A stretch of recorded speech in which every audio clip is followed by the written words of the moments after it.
menyukseskan pilkada dengan baik. Dengan Luberjurdil. Apa sih itu Luberjurdil?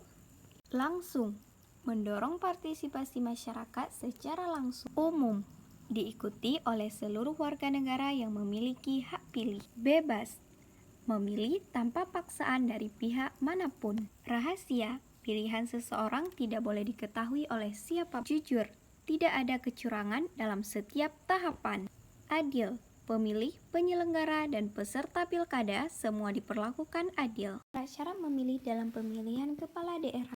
Jangan terima semua bentuk suap, mari kita awasi bersama. Tolak politik uang untuk pilkada yang bersih dan damai. Gunakan hak suara kamu untuk masa depan Indonesia yang lebih baik. Rakyat cerdas, rakyat anti golput.